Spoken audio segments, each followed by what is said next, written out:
Hello, everybody. It is good to be back. The missus just left this morning for Chicago. I'm sorry for the lack of videos in the last week, but I wanted to spend some time with her. But something happened last night, and I was not around to make any comments on it, talk about it, or anything. I wanted to talk about Keffals, and I wanted to talk about a website I had never heard of before called Kiwi Farms. Who is Keffals, and what is Kiwi Farms? Well, let's start with... Oh god, I forgot about the Chernobyl thing. I'll get to that in a later video. Regardless, this is Keffals. She is a trans woman, a streamer, who is an orbiter of a couple different communities on the online left, and some people like her, some people don't. But I think that comes down to tiny little nuances in conversations and clashes of personality more than anything. I'd say the same for Vosh, and I'd probably say the same for Destiny, although, you know what? Forget I said anything about anybody else.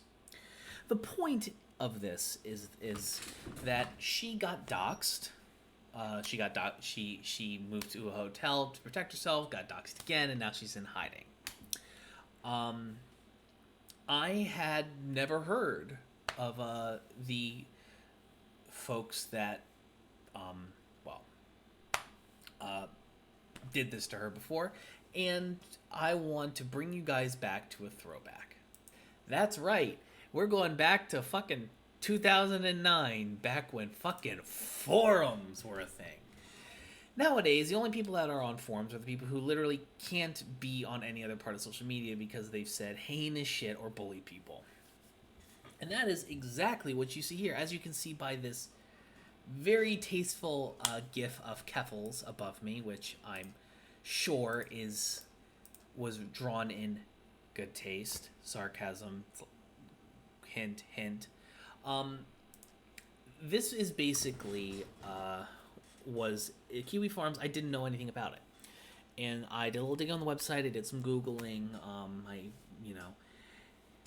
And it's basically a place I've found that bullies just hurt people's feelings and harass and stalk. There have been multiple people who have offed themselves as a result of the harassment here, and this place, ironically enough, which should tell you enough about the types of human beings that delve here, is this place started as a Chris Chan harassment website, basically a way to follow them. And for those who don't know who Chris Chan is, I completely understand. I didn't find out who she was until she fucked her mom. So, they basically have been harassing and following this person for decades now, probably at this point. They have, and it's odd to me because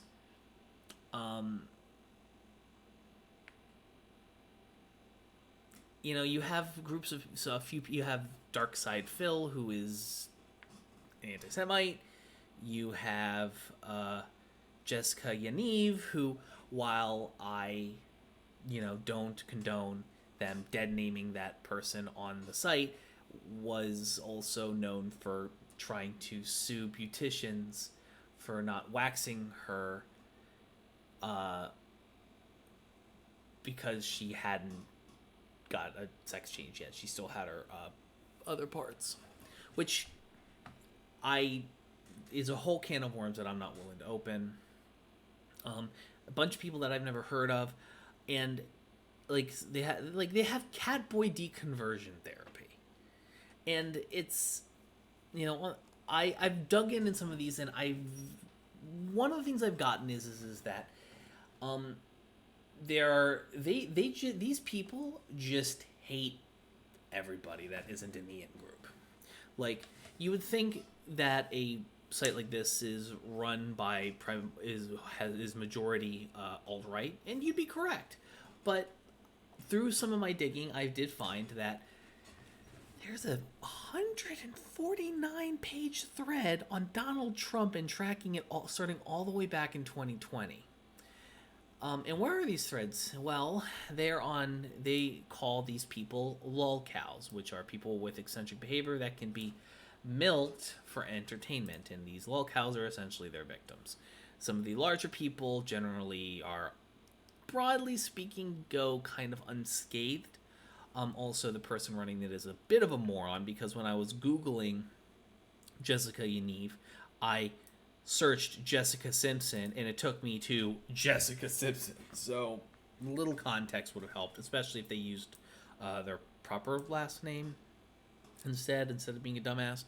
And I have no problem calling the person dumbass, because he is actually like a racist and a bigot. Like, he has said he wants all refugees and Mexicans to die. He has said he is basically every overtly terrible thing you can say about Jewish people under the sun. It's whatever. So I have no problem. Like, this is not a both sides issue. This is not an equal weight issue. Like, he's just a bad person. And you know, I looked in some of these threads, and through my looking, I realized, they're actually going after some like genuinely awful people in here.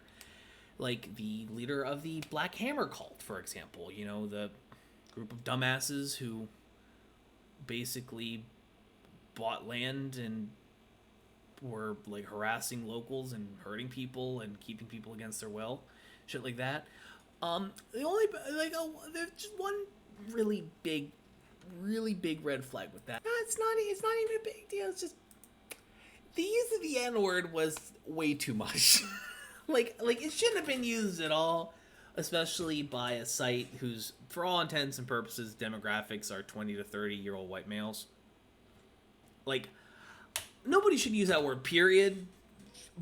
But like a bunch of like hateful bullies on the internet, less so. So it's like, okay, so we've got a handful of like left wingers here, but like, so this is where I realized through all of this that this is kind of where like the worst humans in the online left congregate. Not to say that there's many people here, but I was genuinely surprised to see like people spouting like you would only hate these people if you were a left winger. You know what I mean? And if you're not, alternatively, and I'm just realizing this now on cam, there's a very valid possibility that the people that they're shitting on, like Nick Fuentes and shit like that, are not right-leaning enough, and they're hating on them because they're soft or whatever. So I just realized that maybe they're shitting on Donald Trump. On the whole Donald Trump thread was just because, he's not far right enough, and that makes sense. You know what? I apologize. I should have thought a little bit more about that before I went on that whole rant. So no, there are no left wingers here. Wow, fuck. I am a dumbass for not thinking about that. Regardless, the fact that they have an entire like threads for people, and the fact that, again, that little GIF you see right above me right now, and I'll move my screen a little bit, zoom in a little bit so you can see. Oh, it disappeared. Whatever. The point is that the fact that they have an awful GIF like this is a testament to how like they're treating this poor woman. So broadly speaking, I have no dog in this fight, because despite me thinking I'm chronically online and on the online left, apparently not, because I didn't know about these. I know a handful of other like right-leaning lunatics and a couple tankies. You know, you got your Fuentes from the Nazi percent. You have your Red Brown Alliance types like Caleb Maupin. But honestly, I should have known that it was going to be this bad when I saw it was a forum in the year of our Lord 2022. But I didn't know what to do with this information. I figured it's been, a week since I last put out a video? And I thought, if I'm going to suffer having to go down this rabbit hole, to be fair, I don't think there's another group of folks I'd rather suffer with. So here we are. Thank you so much for watching. I know this was just an off-the-cuff rambly thing. I appreciate you. I want to give a big, big thank you to our patrons. There's a new patron who joined the other day who I have yet to add yet. My apologies. That will be in the next one. Thank you so much for, what was their name? Bloop. Top Hatter. That's what it was. Thank you to everybody you see here, plus Top Hatter. I appreciate all of you so much for your contributions, but that is not to take away from you, the individual watching this. Thank you so much for getting all the way to this end of the video. I know this has been 10 minutes and about 25 seconds of nonsense. I appreciate you watching nonetheless and helping a brother get to the partner program with that sweet, sweet watch time. Regardless, have a wonderful rest of your Friday afternoon, and I will let you guys go with the illustrious sounds of the great Villainous Styles.